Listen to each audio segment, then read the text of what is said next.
This story right here is going to be a doozy, so y'all might want to sit back and relax because we might be here a while. The person in this image name is Ed Buck, and he is a very well-known political donor from West Hollywood. Now, if have been around with my channel for the last couple of years, back in 2017, I actually did a story about this same guy. And this story that I'm giving to you right now is almost reflective, is almost echoing pretty much the same exact thing of what happened back then. So what happened back in 2017 was this Ed Buck character hired some black person, another black male who at the time was age 26, person's face, and I saw their name. That person's name was Jamel Moore. Now, they said he was found dead at this man's house. Back then, at the same time, they didn't do really anything for it. They did a small little investigation, if you want to call it that, and really nothing came out of it.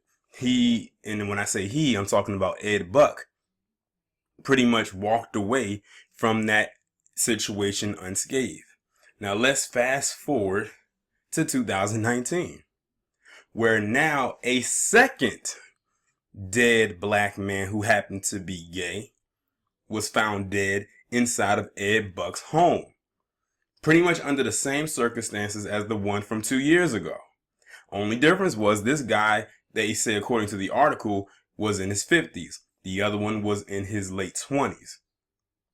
And they said that this person had, drugs inside of their system and all types of stuff.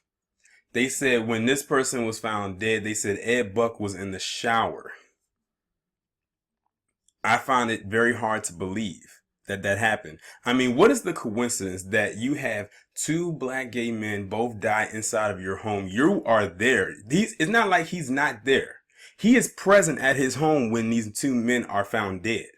So they happened while he was there. But they don't want to pursue any type of homicide charges. They don't want to detect any foul play. They're letting this guy pretty much walk away. And then when I think about his position, they say he's a political donor. That means this man has a lot of money. And he hires people, particularly, and it seems to me he has a fetish for black men who happen to be gay, to do these favors for him, and then all of a sudden they end up dead. All I'm saying is this: if this thing happens a third time, do you really think that it's a coincidence? I mean, the second time should have been the one. But they said that they're not pursuing anything against him because they feel wholeheartedly that he had nothing to do with their deaths. Then they're saying that they came over and they were already, had drugs in their system and they were bound to die and all types of stuff. Like, y'all cannot believe what I'm saying to you right now, but I'm going to leave the link to the article in the description so y'all can read it. It's very detailed. And they're trying their hardest to have a thorough investigation done. But this guy, being a political donor, not only does he have a lot of money, he has a lot of connections.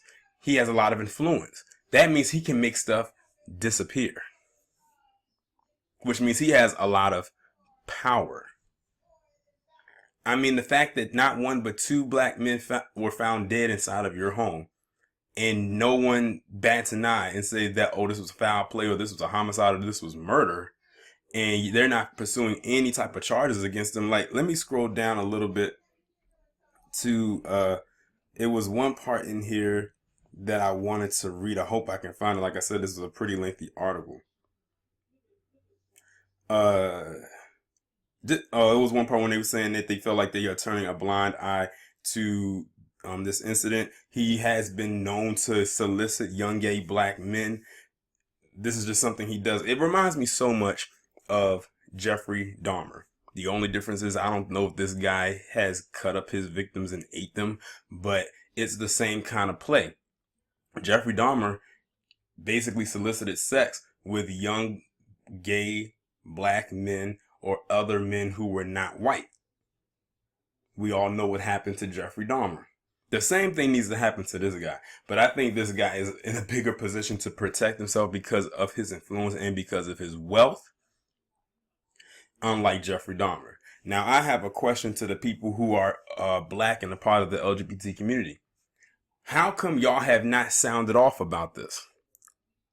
And don't say y'all didn't know. Many of y'all don't spend y'all time on social media looking up on gossip sites. Why didn't anyone post anything about this? Hell, I didn't even see anything from the Shade Room post anything about this. Oh, I know why. Too many of y'all are still hanging off of Lifetime's nuts in that Surviving R. Kelly documentary to really know.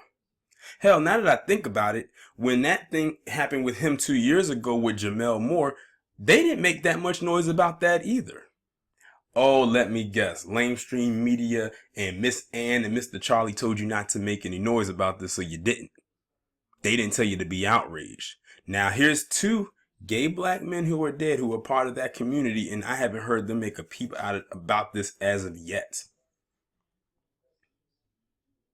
But let it be something about a heterosexual black man, toxic masculinity, homophobia.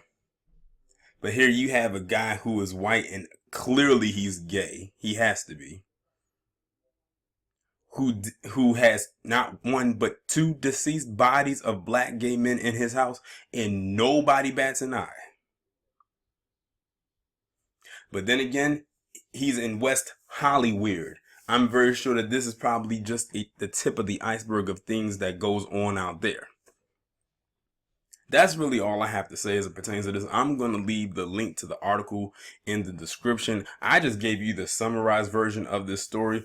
The article that I'm leaving goes into way more detail. It's a very sick story. That's why I didn't read it, but I gathered all I needed to create this commentary. Y'all let me know what you think down in the comments. Like, share, subscribe. The links will be in the description. I will talk to you in the next one.